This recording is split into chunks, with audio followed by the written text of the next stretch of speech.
Audio 1, 2, 1, 2, 3, 4, 1, 2, 3, 4, 5. Everybody happy?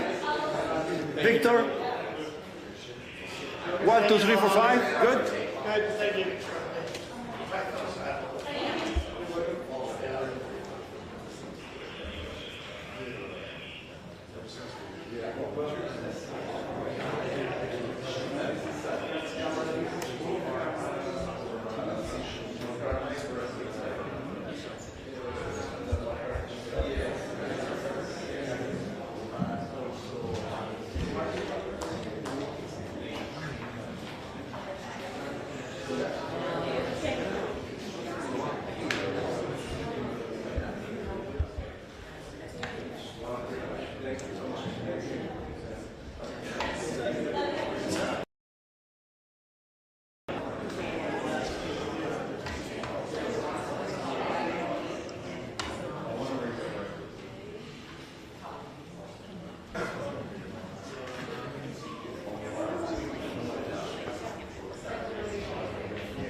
2 minutes.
As we all woke up Saturday to the horrific scenes of innocent civilians being murdered and slaughtered by a terrorist attack from Hamas, I watched with horror of what was transpiring. As many of you know, ever since I've been in Congress, I would lead a delegation to Israel every term. When I took over, I made sure it was bipartisan and joined with then leader Steny Hoyer to get a clear understanding. As Speaker, my very first trip internationally was to Israel. I spoke at the Knesset in honor of the 75th anniversary of the creation of their country. At this moment in time, I think about what I said inside their chambers. I said, our values are your values. Our heritage is your heritage. Our dreams are your dreams. America is grateful for our friendship with Israel. We are a better nation because of it, and we must never shy away from defending it. Now is the time for action. America needs a 5-point plan to meet this moment, to help our ally Israel, and to strengthen our own future. The very first thing we need to do is rescue the American hostages. President Biden's #1 priority right now must be finding out how many Americans have been taken hostage and get them home. From last night to this morning, the number of American deaths have doubled from 4 to 9. This administration must also make clear that harming any American will result in the wrath of the United States. We cannot repeat what happened in Afghanistan. It must be clear that we do not negotiate with terrorists, and no American will be left behind. Biden's policy on appeasement, including money for hostage deals, must come to an end. His policy has only emboldened terrorists, and handing over $6 billion to Iran only helps the cause. In explaining that to members of Congress, they said they had provisions to refreeze the money if Iran has done something wrong. They should freeze the money back today. Secondly, the leader of Hamas is reported to be sitting in a 5-star hotel cheering, watching women, children, grandparents being slaughtered and murdered in the streets. President Biden should demand his extradition now. Second, we must be there for our friend Israel. And what that means, it means action now. You see, I've been down to Gaza many times. I sat next to the Iron Dome in a bipartisan group of members from both sides of the aisle. When we talked to those soldiers and asked them what they feared, is to be overwhelmed. See, a battery of an Iron Dome would go up and knock out a missile. It would first calculate where that missile was going and go next to it and knock it out. But it only has about 20 missiles at a time. We're watching 5,000 go. We always knew their plan was to build enough missiles to overwhelm. And that first set of missiles to be dumb missiles until you took out all the ability in the Iron Dome to knock them down.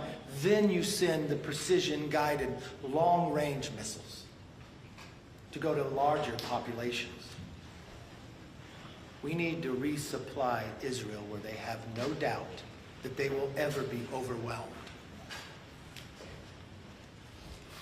Third, we must confront Iran. Hamas is Iran's proxy. They brag that they were helped by Iran to attack Israel. We must counter this new axis of power. It's an evil axis of Iran, Russia, and China. By building stronger coalitions across the Middle East, we must also expand the Abraham Accords to promote peace and freedom. 3 years ago, there was not war in Europe or in Israel, but today there is. The United States must reinstate the maximum pressure campaign against Iran. Refreezing the $6 billion is only the start. But under the last administration, Iran was only producing 400,000 barrels of oil a day. Now it's 3 million. They're making billions of dollars. If you look at the foreign currency reserves, 3 years ago, Iran had 4 billion. Today it's 70 billion. They are wealthier, richer, and stronger under this Biden administration, and they're using that wealth to fund terrorism, attacking our allies and killing Americans. And it must stop today. Sanctions should go on Iran's production of oil, and we should replace it with American energy. Unshackle the blessings that God has given America.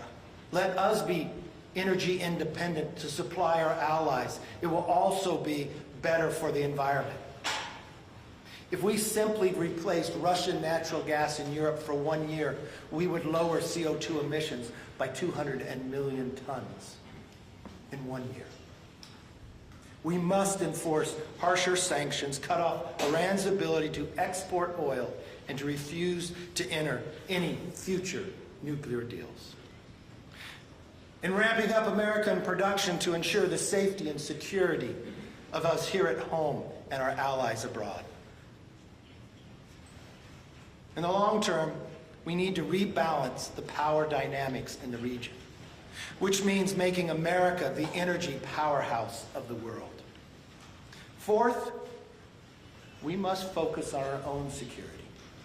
This just wasn't a failure in Israel and their intelligence community. It was ours as well. Why did we not know this was taken? Why do we have a Secretary of State who says he has no knowledge if Iran wasn't involved? He has less knowledge than the Wall Street Journal of meetings in Beirut and others, of a sophisticated plans going on for months, and an own Twitter notice of more than 40 days ago of Hamas telling us preparing for war. In looking at our own intelligent failures, we have to look to our border. In 2019, there was 0 arrests of people on the FBI terrorist watch list trying to come across our border. Just in this year alone, there's 151 from 160 different countries. In my own state, we caught 2 coming from Yemen on the terrorist watch list, from China and others. Why are they coming to America? What do they have planned? And who are they communicating with? President Biden has said previously that he believes the #1 threat to America is facing is climate change. That is not true. The #1 threat killing Americans is terrorism. The #1 threat is an open border. The #1 threat is weakening our economic power by lowering our ability to produce our own energy. Our #1 threat is appeasement and funding Iran. Our #1 threat is letting the buildup of the axis of the evil power of Iran, Russia, and China. Rather focus on his Green New Deal, he should focus on protecting the American people. We need an immediate assessment of our own areas of weakness and a glaring weakness in our own southern border. We know that individuals on the terrorist watch list has crossed Biden's open border. Who are these people? Who are they in contact with? And what are their plans here in America? Fifth, as we look inward, we must confront anti-Semitism in the United States. To every single president of a college and university, do not sit back. Do not let anti-Semitism grow. Confront it and deny it. Condemn it. And the anti-Semitism here in this House, saying no comment is not leadership. Allowing elected members of this body to speak anti-Semitism and not condemn it, is wrong. To avoid it is wrong. As Speaker, I watched a member on the other side of the aisle try to reserve a building in here to celebrate anti-Semitism. I removed it. I removed a member from Foreign Affairs based upon anti-Semitism. I watched others yesterday continue those remarks. I watched the leadership on the other side say no comment. Have we not learned anything from history? Have we not understand the moment in life we are living? Do we not realize that weakening America strengthens our enemies? Allowing Iran to produce more oil, appeasement, paying ransoms for American hostages has only made us weaker on the world stage. These 5 actions must be taken now. And to the President, turn off the barbecue and speak to the American people. Be the leader the world is looking for. Otherwise, the world will stay unsafe. With that, I'll take some questions. Mr. Speaker. Yes. Given this crisis overseas, there's been a lot of focus on paralysis here in the House. Over the weekend, several of your members even called for you to be reinstated as Speaker. Do you envision any scenario in which you could be a candidate for Speaker, especially if there's a deadlock in this race? Look, this is about a moment in time. This is about what America's going to do. Could you imagine if we were sitting here and we listened further to a Gates and Mace, that we were in a shutdown? That as we asked our 30,000 men and women in the military in the Middle East to defend us without being paid? That the question around the world of what was happening here today? That's a decision by the conference. I'll allow the conference to make whatever decision. Whether I'm Speaker or not, I'm a member of this body. I know what history has had, and I can lead in any position it is. And right now, I realize we need these 5 actions taken now and stop delaying. Yes. What action can or should the House take this week? Obviously, there's the question of whether it can pass a resolution with the pro tem Speaker. Look, what can happen? unfortunately, the House can do nothing without a Speaker. I could be upset with 8, but I could be upset with every single Democrat as well. They both made the same decision, a political decision, instead of putting America first. And so you have to finish the Speaker, or, I know this is new territory, it was created after 9/11. I don't understand why the Speaker pro tem couldn't lead as well. We should have a resolution on the floor condemning what's taken place so the rest of the world understands. We should supply and make sure that there's no question and no doubt that Israel will never be overwhelmed when it comes to ammunition. That if they decide to send the precision-guided missiles, that they will be knocked down. We should send no doubt to anyone that holds an American citizen that we will not leave without them. This will not be Afghanistan. We will not allow this administration to do this again. So Yes. what would you tell your colleagues to do in this state of paralysis? Would you tell them elect the pro tempore Speaker and get Henry and buy themselves Look, time? I mean, to do that resolution, you need something. I'm going to allow the conference to do their work, but the one thing I would ask my conference, you have 96% of the conference in one place, and you're allowing 4% with the Democrats playing politics, but now are putting a doubt inside this body. That is wrong. Speaker McCarthy, what do you make of, you talked about Iran as being part of this axis of evil, the reports of Iranian assets basically infiltrating the Biden administration? Do you see that as playing a role in intelligence failures? I see an overwhelming intelligence failure, but understand what transpired from one administration to the next.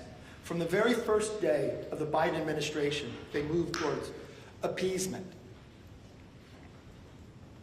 Iran, economically, their regime was in trouble. $4 billion in reserves, $70 billion today. 400,000 barrels being produced to 3 million today. Look at the price of oil as well, as this Biden administration attacks our own ability to produce. But watch what else happened. The shift to now start paying ransom for Americans, so more were captured. The $6 billion, but it wasn't just the $6 billion, it's the production of oil as well. It's every movement they have taken. And what does it mean when you move towards Iran? Our allies wondered whether we'd be there. Then look at the next decision, what he did in Afghanistan.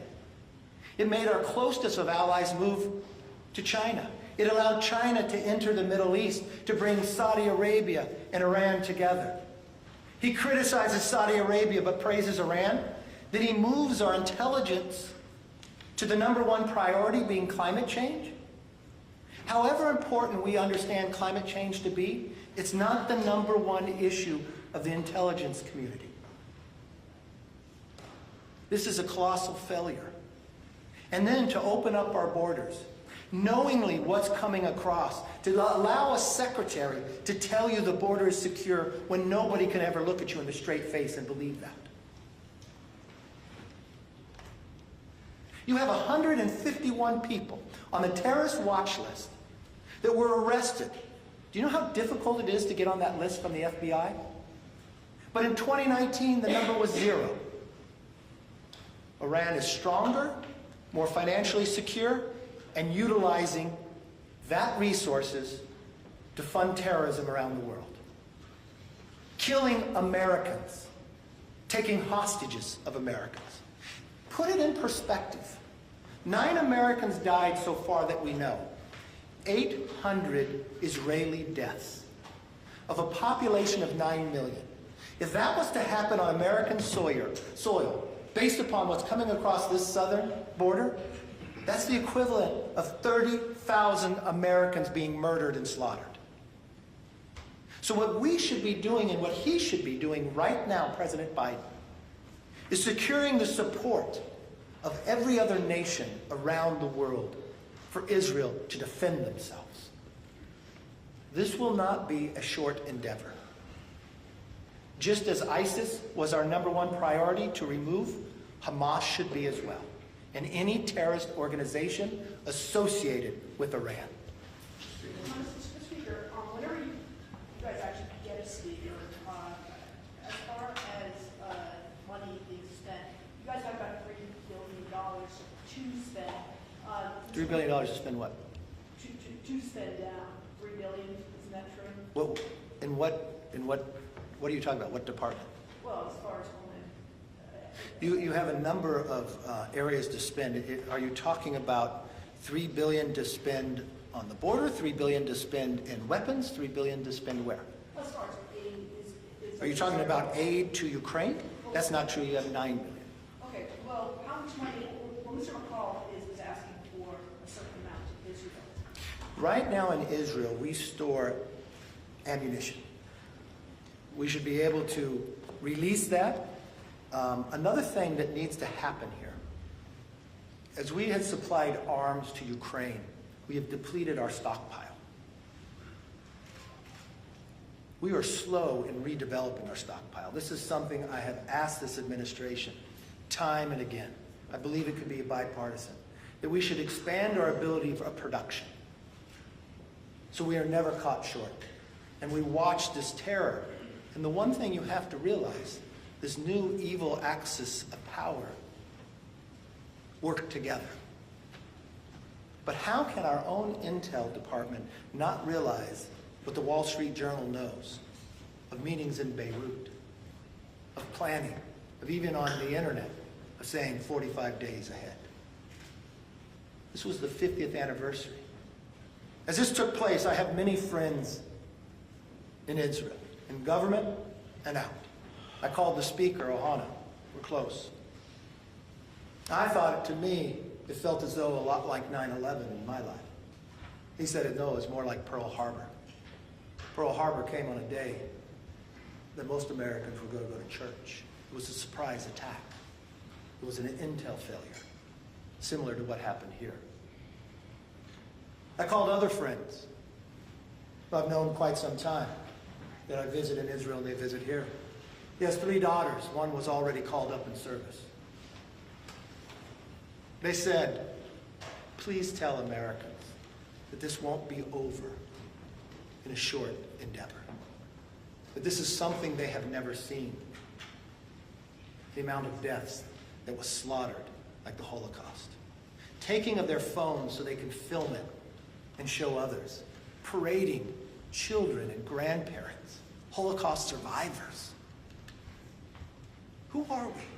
Who are they? Why can we have somebody that's elected to Congress defend that? And why are people so afraid to condemn what they said? That's wrong.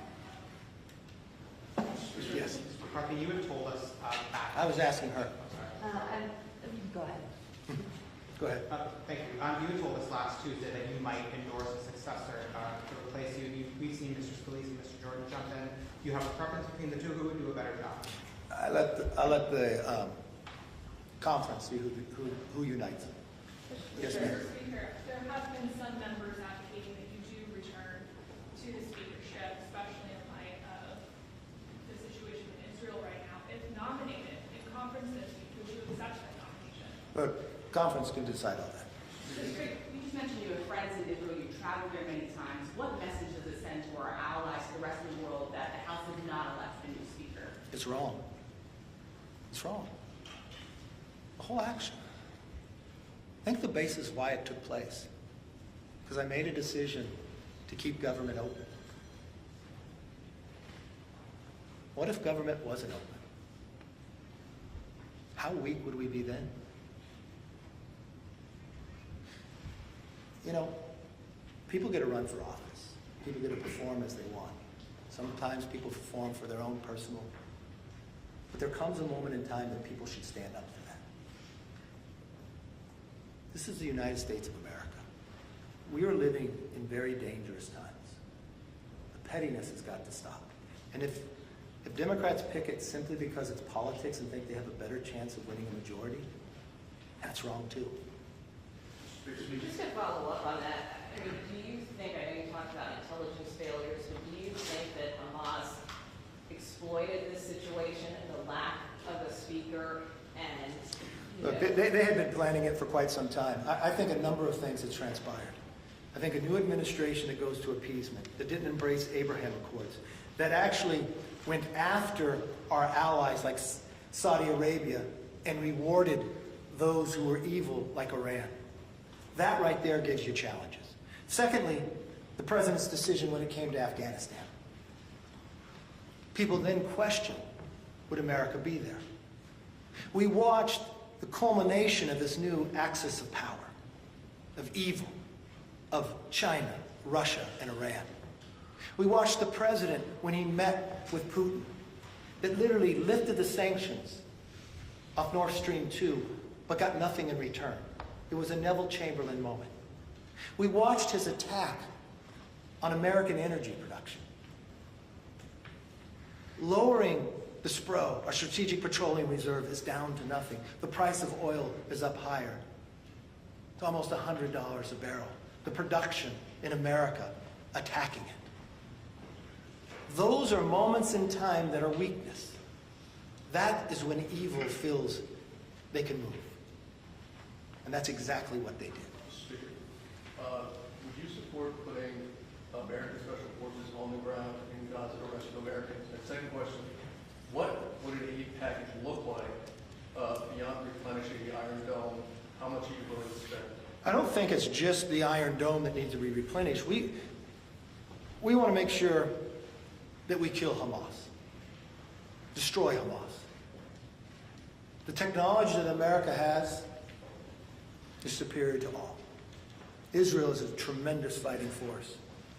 But the more precision-guided missiles, more tactics that we can supply them with ammunition, that American forces, Israel has never asked an American soldier to fight for them. They've done it on their own. But we can support the ammunition to make sure they can get the job done. Because the one thing that we learn, I would leave it to the military experts to come back and assess what they currently need to get the job done. And I would be there to support it. But the first thing I would do, I would support now. So there would be no question and no doubt in the world that no one else enters this conflict. And I want to make it very clear that this will not be Afghanistan, that we will not leave Americans on the ground. This administration has to learn. We do not do that as America. Mr. McCarthy? Yes, ma'am. How would you characterize what Ukraine needs right now and what Israel needs, the difference between those two? Right now, Ukraine still has another $9 billion that they can draw down sitting there for arms. The question comes now in our stockpiles. We need a whole new ability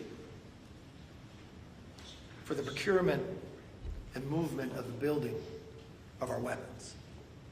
It's too slow, it takes too long, and we've watched others try to take advantage of it.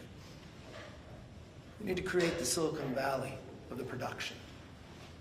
It's something I've been trying to work with this administration for quite some time. I've had many conversations across the aisle. I will tell you the leader on the other side of the aisle believes it as well. Yes, sir.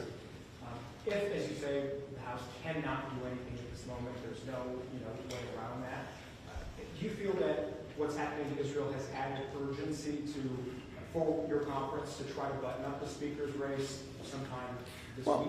Well, let's be honest about our conference, all right? Is our conference just going to select somebody to try to throw them out in another 35 days if 8 people don't get 100% of what they want and 96% of the conference does? Is these 8 people upset because in a debt ceiling we got the greatest reduction in spending in American history? We got work requirements. We got reform to NEPA where we could build things in America, and 2/3 of the conference voted for it? Or they got more than the majority vote for to keep government open? Would they weather, as they sat on the floor and said we should have shut the government down, that these same people led to charge to stop us from passing any appropriation bills, to even shutting Congress all down for an entire week of any bill they want because they didn't get what they want, and then not even to pass a continuing resolution that would secure our borders and cut government, and then blame me because they worked with every single Democrat because we kept government open? It's not just electing somebody that's new. It's whether you want to be a conservative who will govern. That's the question the conference has to realize. And for the idea that you allow 8 people to continue to do that with no consequences, no one's going to be successful. Mr. McCarthy? Yes, ma'am. You have a track record of being very pro-Israel in Congress. Just this year, you addressed the Knesset in Israel, you welcomed the Israeli president to the Capitol. Do you think you're the best person to lead the House, considering what's happening in Israel right now? That's not my decision. That's the conference. The one thing I will tell you, there are a number of people that understand the importance of Israel. Just last week, even before the attack that we saw on Saturday, President of Israel Herzog called me, just based upon what was transpiring here, just as a friend. I understand, and I hope all of America understands. When Israel became a nation, the first country to recognize it within 11 minutes was America. It was an honor for me to be only the 2nd speaker in American history to speak at their Knesset, their Congress, in honor of the 75th anniversary. They have different parties there too, but to watch all of them stand. I did not go alone. I took a big bipartisan group of members because I know that's where we stand. But when I watch and hear and read what some inside Congress, anti-Semitic comments, that really disturbs me. Yes? What has kind of gone into your, just a little bit of a change in mindset where you're now saying that you're open to being considered for speaker Look, again? Is the tax playing to that, or is there something else?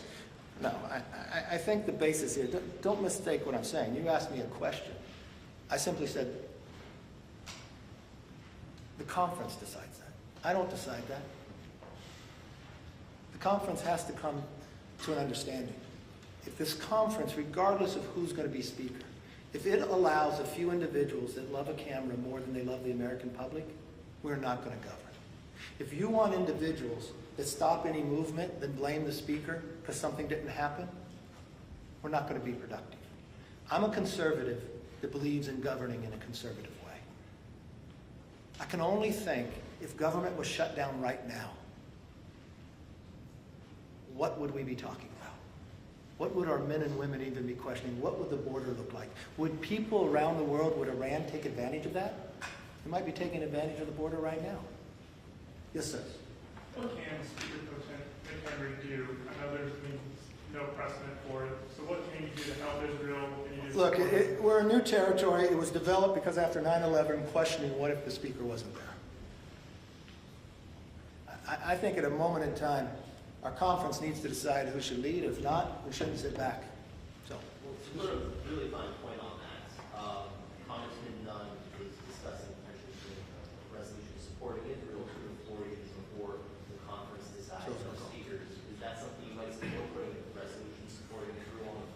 It wouldn't matter what I supported, because just as you watched when I had to go 15 rounds, you cannot do anything without electing a speaker.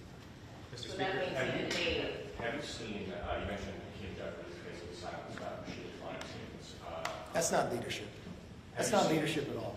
Have you seen anything from any more rank and file Democrats who I have watched some Democrats stand up to them. That's one thing. But think about what we're talking. Think about the world in which we're living. Think about their anti-Semitism and the history of it, of what they have done. And think about the Americans that were just killed. Think about the 800 that were just killed. The greatest slaughter we have watched against the Jewish people since the Holocaust. And to say no comment? I don't understand that. I do not understand that. I want to follow up on an earlier question about Ukraine and Israel. The Prosecutor General in Ukraine says there have been 100,000 war crimes. Russia's been accused of using rape as a military weapon on the battlefield. And yet a week ago, your conference, including your decision, was to excise funding for Ukraine from the CR. If the standard is that the U.S. is against terror and against atrocities happening in countries' territories, how does that square with Republicans who want to hold aid for Ukraine hostage for border security agreements? Easily, because nothing was going to change with Ukraine because there's $9 billion. There's $9 billion the administration can draw down. So there's no change in that. But also, I'm concerned about our southern border. 151 people on the FBI terrorist watch list has been arrested this year. In 2019, the number was 0. How many have we missed? We watch what just transpired in Israel when they have a wall, but not one, but two, with a road in between and sensors on it. We've watched Iran become more powerful, stronger financially, and using it to fund terrorism further around the world. I saw what the world was 3 years ago, and I know what the world is today. And it's much more dangerous. But do you fear that cutting the... No, I do not fear, because you had 45 days to not only deal with that, but also deal with America. So it's not... I've been very clear with this administration. The open border has got to stop in America. That's not just my opinion. Take Democratic leaders. The governor of Massachusetts, if they were to come to Congress, they couldn't meet with one Republican member in their delegation because they don't have one. They only have Democrats. But in Massachusetts, the state of emergency isn't because of a flood. It's because of the southern border and immigration. In New York, we just had the mayor of New York City travel not only to the southern border, but out through Latin America. Not for trade, but to stop the southern border and the Biden administration. We have a president that refuses to talk to the American public about this. We have a Democrat leadership that won't stand up to anti-Semitism. That's not who we are. We are better than this. And this is a moment in time that those who are elected to Congress should look at one another and understand history will look back at this moment. Take your politics aside, take your pettiness aside, take your own personal ambition aside, and put what is best for this nation in a time of crisis and what's best for our allies and freedom around the world. Thank you all very much. Mr. Speaker, are you going to tie Ukraine funding to Israel's supplemental package? How did no one ask that?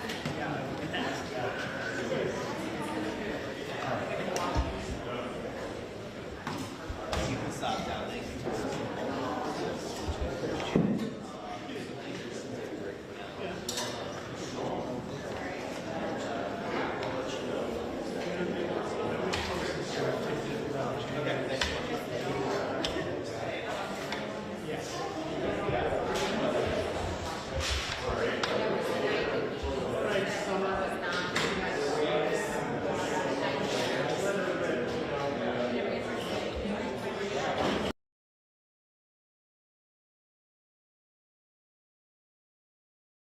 Thank you.